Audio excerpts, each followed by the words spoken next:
meat and curry, I'm your man. Cause how we all lose it is a mystery. It's like the changing of our wardrobes from a dire history. But it's the one making us not stop. 50 kilograms is all we've got to drop. La la la la, la la la la la la la la.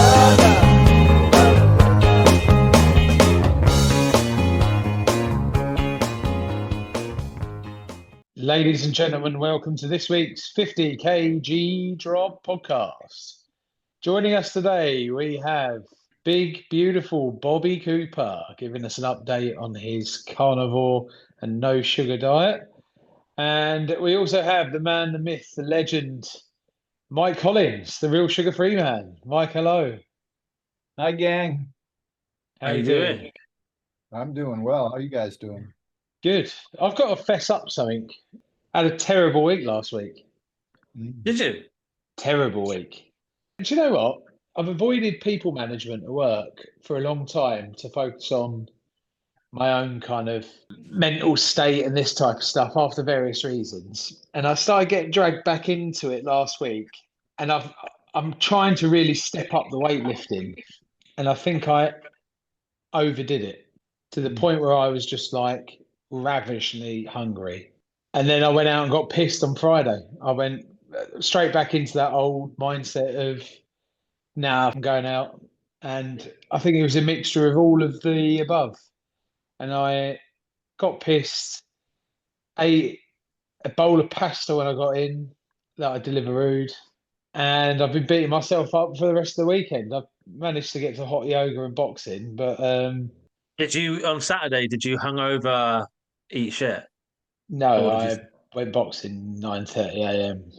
feeling guilty. Yeah, but I went back to a mental state I haven't been in a long, long time. I went back to, let's just, what you're doing, just go and get pissed. Only It's interesting that's still in there. Do you know what I mean? Obviously, like the reasons and whatever, but it shows that there's those links in your brain is still, obviously you haven't had those for a long time, but they're still there if the circumstances and the environment's right, type thing. Yeah, it was weird. There's like a stress when it comes to, it's something to do with work that triggers all of this off. There's like a real anger that comes out when I kind of look back at my old job. And I started to try and get involved with a little bit of that last week.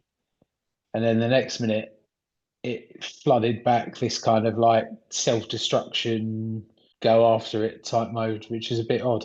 I honestly think I've gone back to this powerlifting guy and he's making me lift like a crazy amount of weight. I then tried to do that another 3 times throughout the week. And it just makes me ridiculously hungry. Like I'm just knackered and hungry. And then I decided to go out and just get spanned because I was so tired. And I had 8 pints of beer. My resting heart rate's about 52. When I slept, my heart rate was 85 for the entire evening after the beers. And my watch tracked it all. And I woke up in the morning feeling like I've had about 2 hours sleep. Went boxing, came back from... Because you just chucked a load of sugar in it and your body's not used to it. And it's like, whoa. Yeah, maybe. And then I went to a second birthday party. It was like a zombie the whole time. And then Sunday I barbecued for my family, went back to sleep, had a decent sleep, and then went hot yoga in the morning of the Sunday. And that was like brutal, so brutal. And then Monday I've gone back powerlifting. Today I've had a day off. And I'm back on the diet fully. But it was a weird, like, I think I've been teeing this up ever since found out that Emma's pregnant. I've been battling a kind of, what am I doing? Like, surely I should be out having fun before the baby comes. Yeah. Maybe I need to get my beers in, this sort of stuff. And I've been battling that in my head. I've also been battling the fact that it's kind of coming towards the end of summer. And I haven't had like a good holiday. I've been like stress holidays. We went to one holiday, it was like traveling around everywhere. And there's a lot to take on when you kind of found out that your missus is pregnant and this type of stuff. And Yeah, I'm battling all of this in my brain, and then as soon as I get a bit too busy, I went back to all my old habits. But yeah, Did it feel good when you were doing it? not really. I remember like we went to a like a festival-y type thing. It wasn't like that. It was like a Ibiza Classics night in the local park. Oh yeah, I remember you sending me that. Yeah, yeah, yeah. Yeah, and I had no intentions of drinking when I booked the tickets. When I went there, obviously my missus isn't drinking. And on the train on the way there, I was just like, and I did have fun at the time, but I was beating myself up whilst doing it, which isn't particularly fun. Yeah, the side effects of the heart rate, and I don't think I really slept. I slept, but I didn't really recover. I Yeah, yeah, felt yeah. dreadful the next day, so I wouldn't recommend it.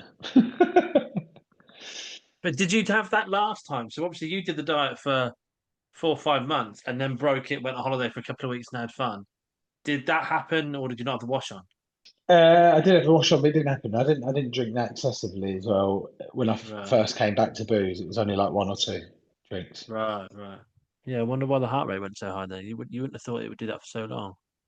Yeah, it Oh, really weird. I've never had that before. It reminded me of when I used to smoke a lot, and I used to smoke too much, and then have this like heart palpitation thing at night. Weirdly, First of all, that congratulations, and you're doing the right thing in any recovery, is that you share what happened, and hopefully from us or from wherever your other sober podcast, whatever, you're sharing the important parts, which was the anger that you felt from the work and the baby and well, maybe not anger with the baby, but like the animosity, whatever the feeling was, you're trying to pinpoint it and kind of remember it and understand it.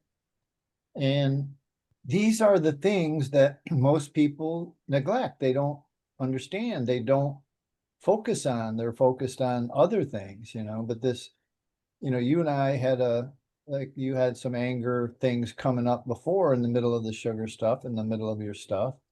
And this stuff doesn't go away in 2 days, you know what I mean? Or 2 weeks or 2 months or 2 years sometimes. It takes time to work it out, to understand what it is, what it was, how it's affected you. And if you focus on that stuff, if you focus on that part of your recovery, like what am I feeling? What did I feel before I went out? What did I feel like afterwards? But mostly before. And also this kind of all slips are planned kind of thing, which is, I think your phrase was, I had this setting up, or I had this in my mind or whatever, ever since I found out about the baby, and then the work thing and the revisiting stuff. It's these things that you contemplate, you share with other people. Let me repeat that. You share with other people so that you can begin to process it, feel it, understand it, instead of numbing it. The old behavior is to numb it, to stop it from happening even, but to stop yourself from feeling it. And so you did all the right things by sharing it with, two people where it's safe. Well, the millions that are going to eventually see this, that's another story. hmm. But the two of us, we all been there. We get it, or we're going through it now. And we understand why you would, whatever, why, you know, addicts always have back doors. They always have an escape hatch. They always have a way out. And that thought process that you had, you were planning it, whether you knew it consciously or not, but you were planning it this weekend, that weekend, whatever, when it was. And, now you're on the other side of it. The beauty of some time away from, and I do believe that what is happening now and is getting more prevalent is the time away from sugar helped, your time away from alcohol. It multiplied the healing, if you will. And they say in treatment centers that have this kind of diet are doing so much better than treatment centers that don't. But anyway, the short version is that you have a lot more time to slip, not beat the hell out of yourself, get right back on this horse, just get right back after it, because the voices aren't there, like the effort voices and the, oh, I screwed up, I might as well have another couple days and blah, blah, blah. These, that's healed up a little bit. You've healed up a little bit. So, no big deal, really, to be honest with you. As long as you use it as a learning and teaching moment, as long as you learn a teaching moment about, and don't focus on the wrong things, like you're seemingly, although it was tangential and kind of thrown in there, the anger part, the baby part. I mean, look, having a baby, for God's sakes, you know what I mean? It's always going to be like, am I ready? Am I, do I need to party first? That's normal. The abnormal part is to go get drunk for 9 months and never really feel it, or, be there present for your wife when she has a baby, you know what I mean? And never feel the experience of becoming a father or being in the delivery room, you know what I mean? Because you're able to numb it out. That's in my world, that's the abnormal thing. The normal thing is, what you're about to go through sober and, whatever. So you're doing good, man. Don't get on yourself, and just keep right after it, I also have this thing where I get to 128 kilograms. So I got down to that a while back, and then went up when I came off the diet and went holiday and that sort of stuff. And I came up by about a stone, about 6 kilograms. I then got back down to that 128. And the 128 to 118 feels like climbing Mount Everest. And I don't know why. Because all I know is that I need to just stick to it. Every week it will come down. I'll get there. So But it feels like a mountain. I know what it is. It's now we're entering the real recovery part, which is the self-esteem part, the worthiness part, the do I deserve this, have a great job, a great wife, a great family, be getting back to my box and the athletic things, and it's a real, I mean, I still struggle with it mightily. It's do I deserve this greatness? It's even hard to articulate for me. It's like, it sounds egotistical, it sounds vain, it sounds whatever, but like there's a great saying, Marianne Williams is credited for it, and what's his name, the guy in South Africa, Nelson Mandela, said it at his inauguration. Who are you to be great, wonderful, fantastic? And it's like, who are you not to be, right?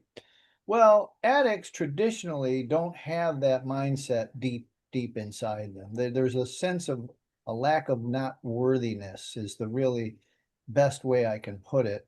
Because intellectually, you deserve it. Intellectually, that you've worked hard and you've struggled with the weight and the booze and the jobs and the whatever. But it's that what we've been covering up is that low self-esteem, lack of self-esteem. There's a million different names for it. But at the end of the day, what you're covering up is what will eventually be will be raised up into your conscious level, and you'll have to refute it. You'll have to say, that's not me, and that's the long-term work. I always do this thing. So when I came into recovery 40 years ago, 90+% of the day I spoke badly to myself.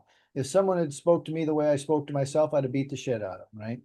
But over 40 years, it's turned, it's changed. Now it's not quite 90 and 10 anymore. It's probably 85 or something. But now 85% of the day, I speak kindly to myself. I'm, you know what I mean?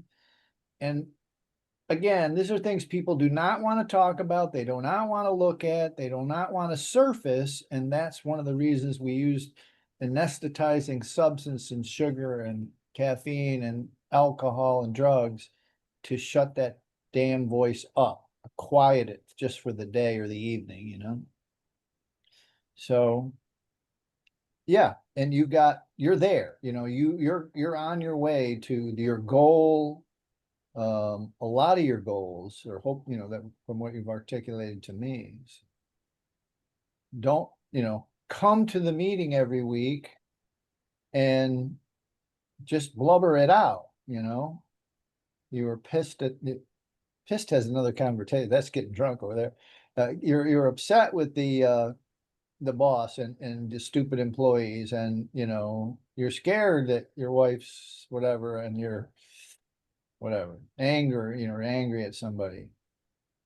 Ian, do you Yeah. feel like there's a bit of that, you're getting towards the initial goal? So, like, I don't know, the stuff that Mike's just saying there, or a bit of sabotage, because that's kind of how you're beating yourself up about it, or do you, like, not worthiness. Do you feel any of that?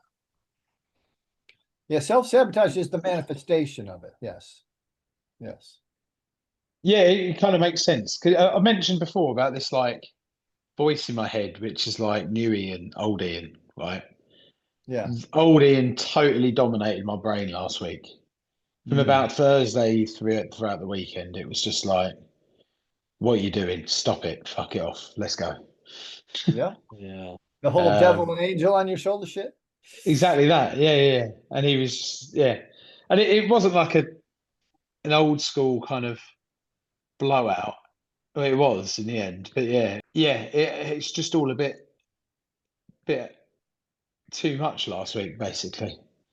And I think the weightlifting really doesn't help because you're like, it's a strange. I've never done weightlifting properly before, and with like a boxing, you're knackered at the end of that, so you know that you're tired. Yeah. Whereas weightlifting, you kind of come out of it, everything aches a little bit, and then it progressively gets worse throughout the day, and then throughout the night, and then you get this like insane hunger. And with the diet, you can kind of eat a little bit more, and you're fine, and you're moving.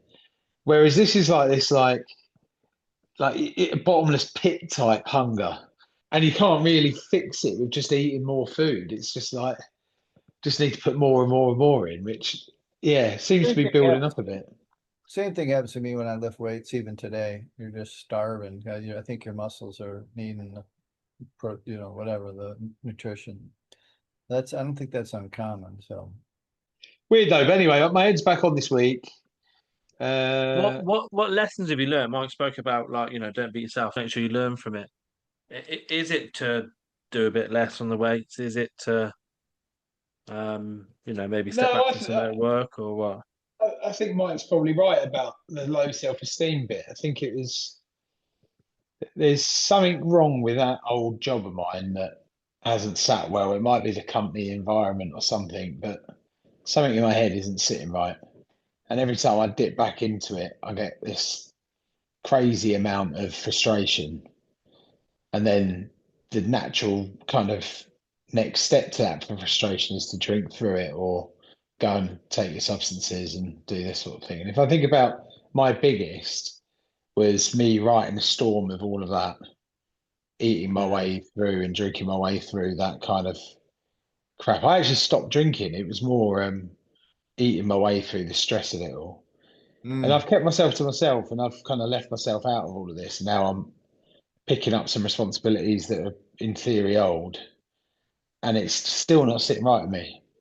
And it's all linked with like the joys for me of that job were developing people and bringing them through and getting them actually in a decent spot. And I don't feel a lot of people are seeing it that way anymore. It's too easy to leave. It's too easy to not develop people and this type of thing. And that drives me insane. And I've purposely kept myself to myself and made it other people's jobs now. But now it's kind of not progressing at the rates that we need it to go. So I kind of snapped last week and was like, right, I need to fix this. And maybe I shouldn't. Maybe I should go back and just be selfish and focus on what I need to do. But I do think I've got a bit more bandwidth in my head to take that type of stuff on. And the whole baby thing, like I'm overjoyed that we've got a baby on the way. But there is this there's been about 40 dads that go to me going, you're not going to sleep for the first 2 years, so you might as well have fun now while you can. Yeah. So Yeah, and with this diet, I've kind of restricted myself from doing what is traditional fun. And I'm kind of sitting there going, maybe they're right. Maybe I'll look back on this and think, what am I doing? But that's kind of left me in a weird headspace where I haven't really thought it through. I don't think you will, mate, to be honest. Like, having been there 2 years ago, trust me, your world will completely change and you will not be worried about that. I believe me. Yeah, no, I It, totally get it'd be that the as well. last.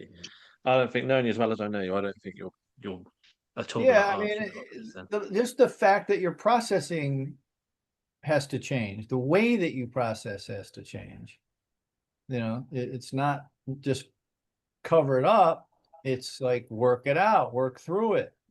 You know, it's similar to when you found it was hard to be with a lot of people at a dart tournament. You know what I mean? You came to a quote unquote realization, you know? And so, you know, this is especially having a baby and having a career, you know, upset or, you know, something significant you have to work through, right? Yeah, my darts game's gone as well, but drives Well, me What can you nuts. bet That now? there's, That can't be sugar, surely. That's just you, mate. no, I think there's a thing with me when I'm competing where when I'm on it, I'm totally on it, and I will always find a way, even if I'm 7-0 down, first to eight, I'll find a way to climb back. But I've been giving up. I've been quitting in my brain, and that's been driving me nuts as well because that's not me. And I'm losing to some piss poor people at the moment. well, look, it's, you know, in a lot of ways, sometimes things like that were in our life to keep us close to our alcohol. I remember I used to play pool, and sober, I can do it. Drunk, I would come home in a blackout with, you know, hundreds of dollars in my pocket that I did pretty well. You know? Yeah, darts is exactly that sport as well. You are much better after a few beers. Yeah, you're Yeah, close to bit looser. close to your alcohol, you know what I mean, more than anything. And if it's not serving that purpose, it maybe, you know, not as attracted to it or whatever. But so I want to ask Robert, like, how is this processing this different, I think, than other stuff that you've done, this kind of what we're talking about, this discussion that we're having, you know, that is a little bit out of the norm of what did you eat last week and all that crap, you know? Yeah, I'm not surprised at all that Ian feels that way, and I'm trying to think, trying to relate it back to myself, and I guess try and headline some of the struggles I might have. What are going to be the things that kick me back into wanting to go back Yeah. to older habits? So what are going to be the red herrings for me to look out for? And I'm not sure at the moment. It's not particularly obvious to me what they are. And I think that's because right now, today's the end of week 4 for me. So I'm 4 weeks in. I'm right, in theory, come through the eye of the storm, and I'm feeling pretty good about the next, what lies ahead for me.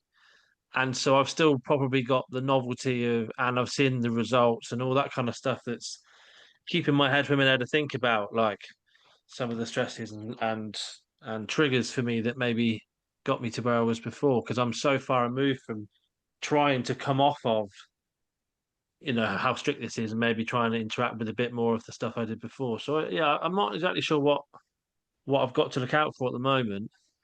I'm just kind of laser focused on what I'm doing, so it's hard to think outside of that right now. And I guess that's good because I'm committed to what I'm doing. But yeah, it's hard to know what those things are going to be for me right now.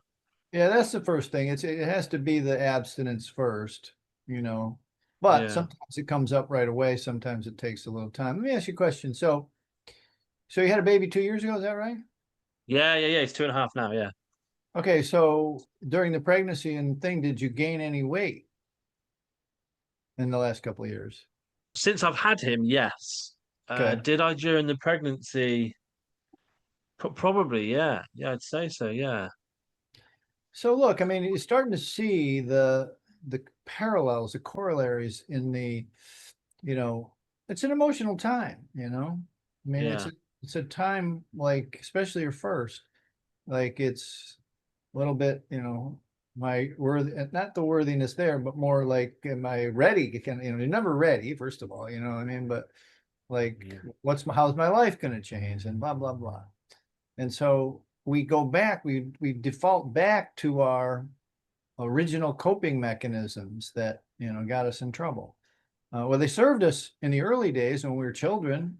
They'd served us, or when we were young people, it served us, but now it doesn't serve us. So what I stress, and that, what we were talking about with Ian mostly, is the stuff that through this process, yes, you're going to have to stay abstinent. And I think you can stay abstinent and do the muscle, not even muscle, but you can do the physical part of this, right?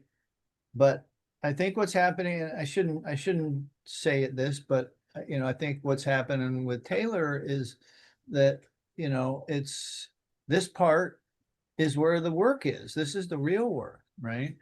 In order for Ian to get that, I should probably stick with Ian, get past the final, whatever the last few kilograms, kgs are. This is where in the book, The War of Art, the resistance shows up, right? The resistance is the thing that's going to stop you. And as this comes for you, these things come out for you, and it doesn't matter. Sometimes it's month 2, sometimes it's in year 2. It doesn't matter. Nobody knows. But likely with a habit like yours, there's going to be some ups and downs emotionally, anger and, scared and pissed off and just a lot of different stuff. And you can't use sugar and you can't use alcohol right now. So, I just want you to be ready for it, Mike, I'm interested to get your views on this. Like, I think Ian and I, obviously we're at different stages, but we both went into this. Maybe it will change in the future, but neither of us have come into this thinking, for example, we'll never drink again. So right now we're in that phase of sticking with the diet, and obviously Ian has admitted he's had a drink on Friday, but I'm not thinking about that case specifically. I'm more thinking about we've entered into a new world with committing to the sugar diet. Ian's obviously got a lot further down the line so far than I have. And so that initial phase of changing whilst you're so engrossed in it, which is where I am now, you get over the cravings. They kind of go after a few weeks. So I'm certainly not really getting any cravings at all now. And I think I've actually, to be fair, done pretty lucky with those anyway. But that initial phase is kind of okay, right? So you're in the middle of something, just like you tried other diets before, and some of those worked for a period of time. Yep. But this is different. This is about recovery, and it's about rewiring your brain. But if you always intended to go back and do some of those things, maybe to a lesser amount, or maybe, maybe try to find a healthier way to include those activities in your new way of life, is there a way of doing that that's better, or will you just always trip yourself up? Like, are there people that have detoxed from sugar, done that for X period of time, got themselves to a goal weight or got themselves to a goal level of comfort in their lives and happiness, and then gone, right, the thing that I always was happy to park for a while, but I now want to reintroduce. How do No, you I do get the that? Or question. is it always a case of you're just constant and you'll be on a downward curve or an upward curve? You can never really how do you get the balance? Yeah, no, I get it. So, I mean, I get this question all the time. It's like Mike, do I have to do this for the rest of my life kind of thing? And at the end of the day, only you can decide that. My only job in life is to let people see 90 full days. 90 full days, not where they just white knuckled it and, muscled it, but where they actually began some of the work that we're talking about. So they start to understand the reasons that they would go back. And the reasons can be obfuscated by muscling, by white knuckling. It can be like you can do a lot of people, most people, some people can do anything for 90 days. But if you've really done some of the work, like we talked about in the first half hour with Ian, and you start to realize that the way that you process emotions is going to be different. You're going to have different soothing methods. You're going to have to pick up a new habit, a yoga or walking or running or boxing or whatever it is. You're going to have to pick up something. Maybe you're going to have to double up. Who knows? For a while. And you won't have that trap door. But what might happen to you if you keep along this thought process is what happened to Ian this weekend. Is like you're setting it up in your mind. Unconsciously, you're setting it up in your mind.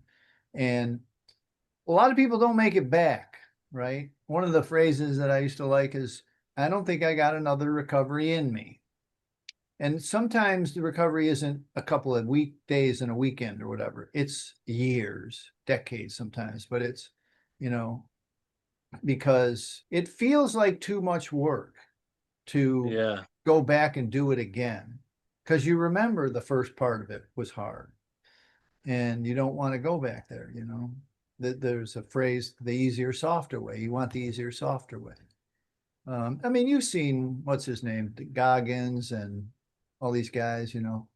Yeah. One of the things that I've kind of come to believe, not that, you know, it's a tough love or a Marine boot camp or anything, is that the percentage of things that are easy in life are much smaller than than this society has had people become accustomed to. You know, a lot more of it is, you know, work and determination for smaller moments of peace and serenity kind of thing. So you're, you know, let's just, you know, one day at a time get you as far as we can and promise to us and, you know, make a commitment to yourself that if there's an upset or if you fall out, that, you know, you'll keep it open, that you know, you're always welcome to come back anytime. That's not an issue, Yeah. you know. And that, you know, part of that can be an excuse that, well, I can always go back.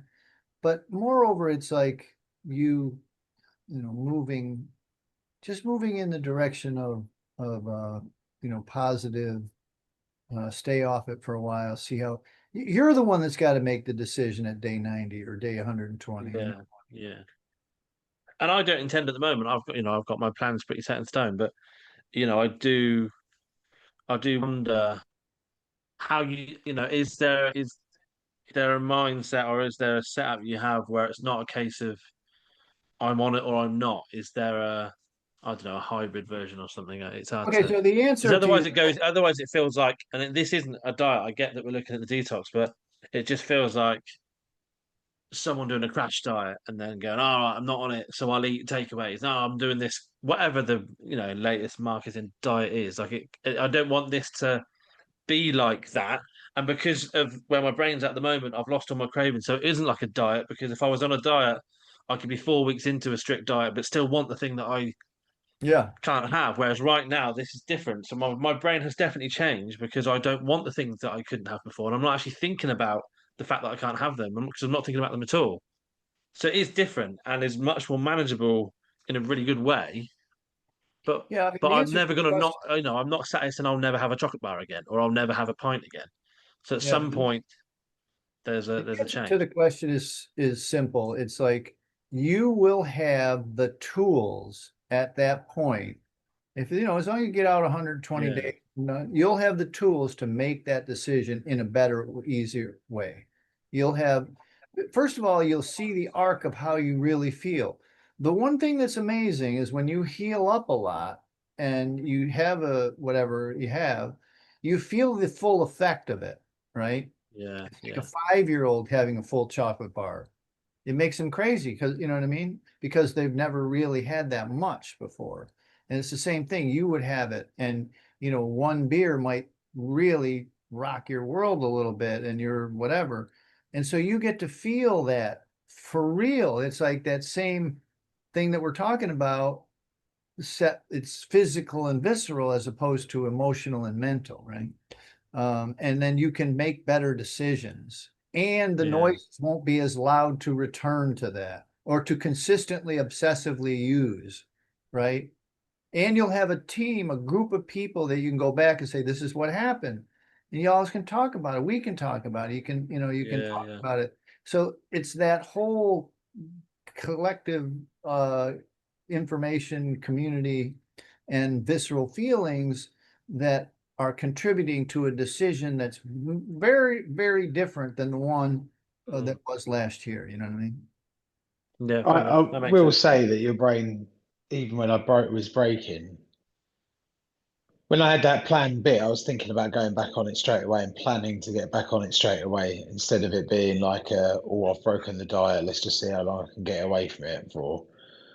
For me, I'm spent the first 4 or 5 months of that diet getting myself like being proud of myself of where my weight was going. And ever since I've broken, I've gone back into beating up myself and staring at myself, going like, what are you doing? You're still fat. What are you doing? And I'm back in that kind of bad headspace, which is, I think last week was a crescendo of all of that, where I was Yeah. just talking to myself in a really bad way. Whereas before, I wasn't. I was talking to myself in a, this is all part of the journey. It's coming off. Get ready. You're going to be to where you want to be. And again, it's that kind of voice in your head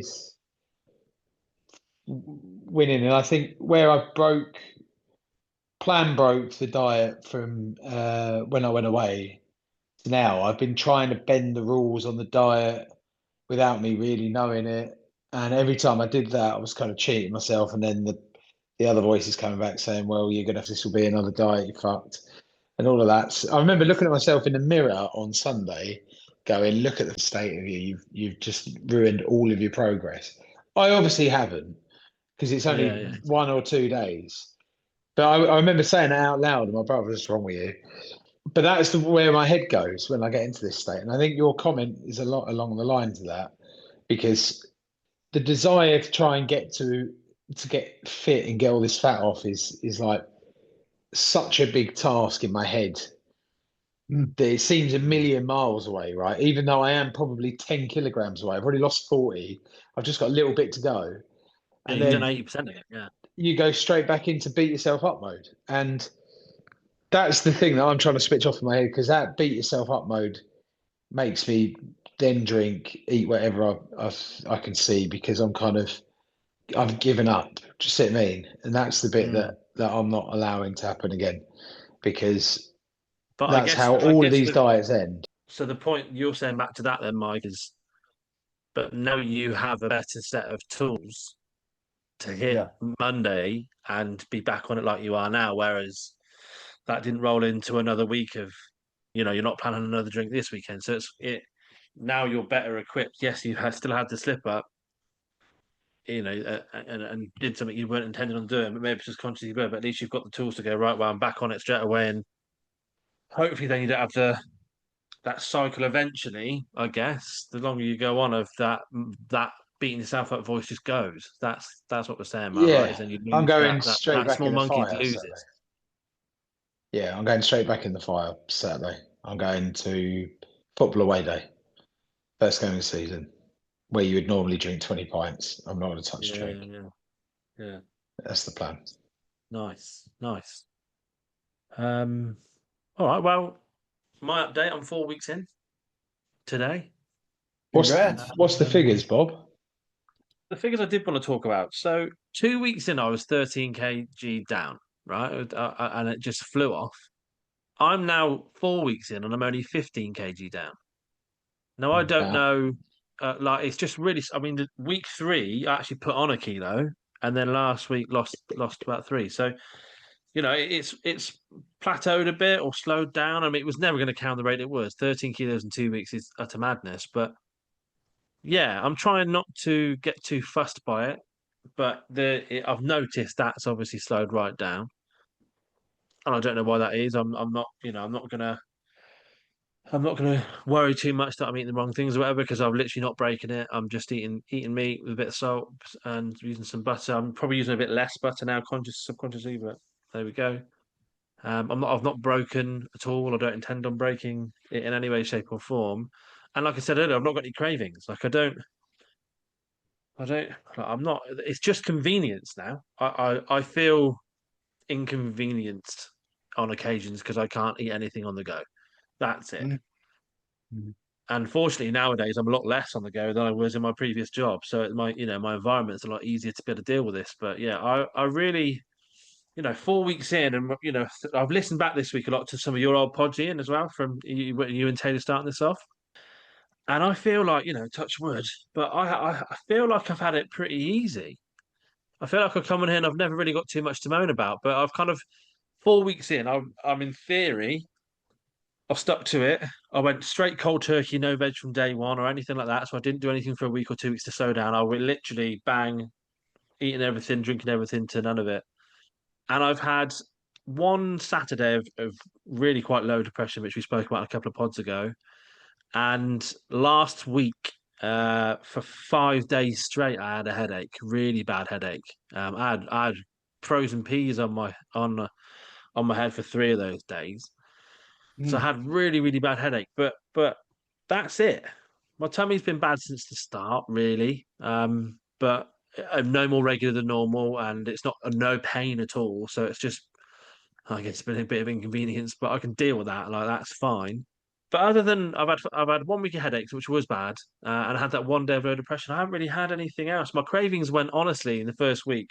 I moaned quite heavily on my week 1 pod on here, talking about needing a flavored drink and a flavored, some sort of flavored liquid going in my mouth. I kind of got past that, and it's not been replaced with anything food or drink related. I just feel like there must be more to come. Do you know what I mean? I must. Maybe my timeline is not the first 4 weeks are bad. Maybe it's the first 6, and I've got 2 bad weeks to come or something. Because I honestly feel like at the moment I've kind of got off a bit scot free. Taylor in his first 4 weeks had a week off work because he was in such a lot of trouble. And I guess my headache was bad last week, but I don't know. Like, I'm waiting for something worse to happen. I'm waiting for the week of where it's really bad, or the evening of it. Like, I'm waiting for something to. And I'm conscious of this pink clouds term that you've used, and I was listening to your pods on, earlier this year, and still feel like I'm a little bit on that at times. But I'm not getting the plummets. I'm just not, and now I'm like, I'm at 4 weeks. Am I out of anything that could go wrong or could be potentially bad, and I need to work hard at, because it's been pretty easy, and now I'm like, great, I'm through it. Like, is this it? Do I just crack on? Like, I don't know. I don't. It sounds. I guess the sound isn't sounding super positive, but I'm just always wary, looking for like the terrible bit, and I don't feel like I've got enough terrible bits to be through the 4 weeks. I don't know. It's strange. Don't worry about it. Don't worry about it. I mean, the fact that your headache is in week 4, 3.5, or whatever is an indication that there's a lot to detox. There's a lot to detox. So yes, Right, yeah. you may be having your pink cloud, or your good time may be a little earlier. And because, to get to your weight, you had to have been abusive. You had to have a Yeah. lot. You had to have a lot. And so, if it happens, it happens, but you can get through it. You know what I mean? It may be worse in the future, and it may not be. There's a few people. And one of the things that you were saying, as you were saying it, I'm thinking to myself, I don't think, I mean, Ian and Taylor, they didn't start, correct me, Ian, if I remember this correctly, but to go straight into carnivore, there may be a lot of healing going on quicker, especially brain healing, and especially cravings healings. You know what I mean?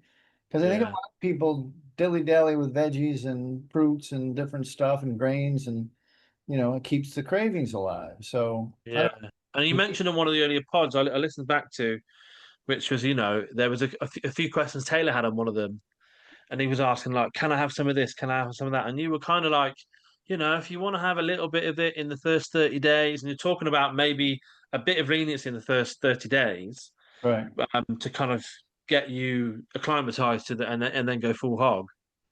Ian, I think you had veg for the first week to 10 days. Not very long, were you? You definitely First didn't use. it's first 3 days, and then I got access to Mike's community, and I just went full meat. Yeah. So Ian, I think Ian strayed a lot less, but and I obviously had their experiences to draw on, so I was just straight cold turkey from day one. But I was still listening to those, thinking, blimey, I'm now at the first 30 days, but I've been doing this since the start, and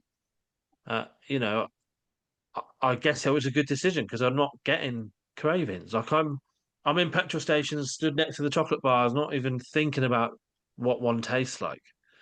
Right. Whereas, it's really hard for me. I think I've been on this pod before. Like, I would always be picking up a chocolate bar or a fizzy kind of soda drink, right? And to be stood there thinking I would have filled up the car, God knows how many times in the last, probably 10 times, either one of our cars in the last month, and I'm not even thinking about that. Like, it's just not. Right. So that's good, and that's why I felt like surely my brain hasn't healed that quickly from the cravings. I assume there's more cravings that are just going to come when I've not had them for longer. Maybe it'll be when I've had 8 to 10 weeks. It'll be like, oh, now I'm really missing something. I don't know. What's going to come is emotional stuff, and then you're going to feel the emotional craving. It's not going to be a physical craving because you put a full month behind you, you know. So it'll be Yeah. a unconscious craving that you're like, Mike's crazy. One little bit. Ian went out for a weekend. He's been 6 months, whatever, you know. Your brain starts to rationalize it. I'm not sure how that limbic brain, no one knows yet, is able to convert into the frontal cortex a logical decision that chocolate bar is now okay, like next week. You know what I mean? Yeah. So you gotta be on the watch. You gotta be eternally vigilant in order to make sure that doesn't happen, you know? And not that it sets you back giant leaps, but it does set you back a little, more emotionally than physically, because you'll probably jump right back on it. But yeah, I mean, try and get that first couple months, 90 days if you can, with Yeah, yeah. 100% abstinence. It just makes it go faster. And my plan is to complete abstinence until my birthday, which is the end of November. So I've got another 3 months before I plan to have any day of leeway or weekend of leeway. But and I plan to con it, and my plan is to get all the way to next Easter to get through to. I'm going to try and have a holiday in maybe May next year, and a weekend on my birthday maybe, and a weekend at Christmas maybe. But otherwise, I'm going to be back on it for and do best part of 9 months. That's the plan. We'll see. Obviously, I'm only a Do month me in, a but favor, that's what the do me a plan is. favor and leave it open to the possibility of having a sober, completely sugar and alcohol-free birthday. Just open the door for that a little bit, you know? Yeah. See if you felt like, not necessarily have to do it or answer it today, but leave the door open. That way, the mental subconscious manipulations of, when it'll be, how much it'll be, what it'll be, all these kind of things, you free your mind a little bit. You free your mind. Yeah. Just free your mind. Yeah, I can definitely do that. Possibility. I don't have a plan. I was just thinking maybe I could give myself a bit of a respite Right. from it, but I definitely don't have to. I don't have any plans that I don't need to make any plans if that would Yeah. put me in the firing line of wanting to break it type thing. Yeah. Cool. So yeah, we're things are going pretty well. And I played golf on the weekend again and bought my friends some pints. Had no interest in having any. Actually, just left after I had my still water with my slice of lemon. I left them drinking. So, and I wasn't tempted at all. Didn't think about, oh, that looks tasty. Like it wasn't a thing. It's crazy. Like I would say for anyone listening that's thinking of doing this, like I'm not talking particularly positive about this for any other reason than that it's just how I feel. Like I'm not trying to sell it because we've got you on mic, and I'm not trying to sell it per se at all. But I am shocked considering my intake of food and drink, especially June, knowing that I was teeing up July. My June intake was wild for alcohol, for food, for anything I could think of that was in a driveway, I'd go and get it. And a lot of people, I think I went on a pod with you guys in June, and you were like, try not to have too much sugar because your crash is going to be even higher. And I was like, whatever, don't worry about it. And I acted terribly. And to not have any cravings like I've had, I feel like I don't know, I feel particularly lucky, and I'm expecting them still to come, with a vengeance, and for me to have spoken too soon because it really has been easier. Like, it seems pretty easy. I don't know how. I don't want to sound too cocky about it, but right now, I guess I'm just happy because I'm 4 weeks in, and everyone was talking about the first 4 weeks, and I've kind of got the first 4 weeks out of the way, and I'm like, I've got away with it. Like the headache was bad. 5 days of headache. Like I couldn't. I didn't take any painkillers because we spoke about that. I just rode it out with some frozen peas in my head, and it was bad. Maybe I'm playing that down a bit, but I mean, I can deal with that if it gets me through that, and then I'm in this a good place for the next 30 days. Like fine. Well, from your lips to God's ears, I hope you have a nice, easy one. I really do. I think Yeah, so do I. it happens. And believe me, it does happen. It's rare, but it does happen. Because I set myself, I planned it so poorly, and I feel like I've got away with it. Yeah, it's weird. But yeah, 15th month in, one month into the first 90 days, and I'm 15 kgs down. So can't be too bad, right? I'm pretty happy with Pretty that. strong, really. It's really That's it. And the weight will go in peaks and troughs. Yeah, it has. It really has. It really has done that. The interesting thing now, though, so when on the first pod we had, and Ian, you said it to me a few times, don't overexert yourself in the first 4 weeks. It was get through the first 4 weeks. Your cravings are going to be bad. You're gonna, if you overexert, you're going to go back to those bad things, and it's going to be you're going to be putting yourself under pressure. I'm obviously there now, so my intention tomorrow is to sign up to the gym I've been waiting to sign up for, and to start lifting weights and doing a bit of swimming and stuff. So I've waited to now, and I've got some time tomorrow. So my intention is to do that. So it'll be interesting to see now how introducing more exercise, which I'm doing to try and get fitter, use some of the energy I've got, but also accelerate the weight loss. How that affects. I will say now that it's only beneficial to clear your head. Working out isn't going to affect that weight coming down at all. It's just purely what you're putting in. And it will help you. It will help you feel better. But I wouldn't go with the strategy of, like I did for the last few weeks, of let's smash the gym, because you're then fighting this unbelievable hunger that makes it so much harder to not break. Like that's the thing. So I would just add little bits on: walking, weightlifting gently. I want to get the weightlifting going. I feel like I'm having all this protein. I'm not using it, and I've got my 4 weeks out of the way. And I want to introduce the next thing. So the next thing for me for the next 4 weeks is the gym. See what happens.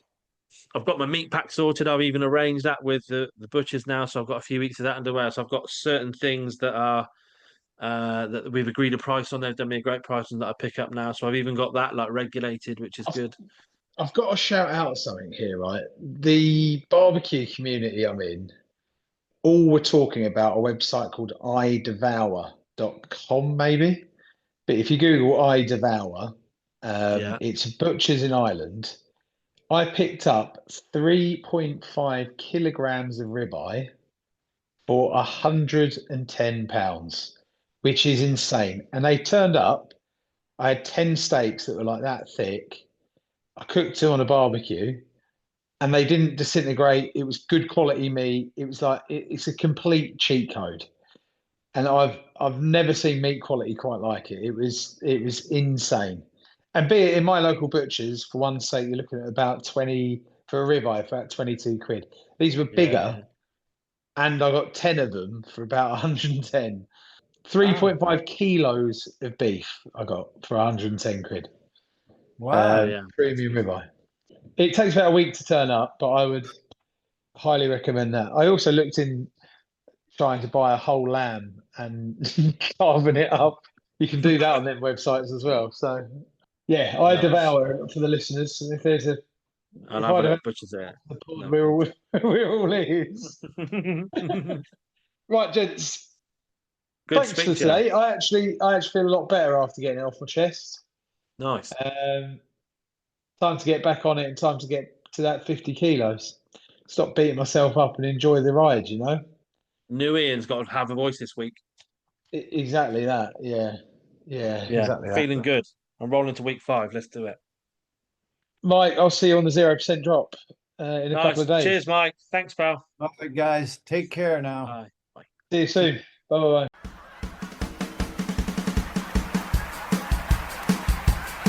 We've got some diet plans, health scans, sugar bans, fitness fans, PTs, injuries, laying off the Chinese, ball games, gym chains, protein gains and skin tight tops, and we ain't gonna stop until we hit the 50k. Drop, drop, drop, drop, drop, drop, drop, no excess fat, no FAT, no curry bag, no guarantee. Rough or buff, lean on me, we'll end up as fit as a bear.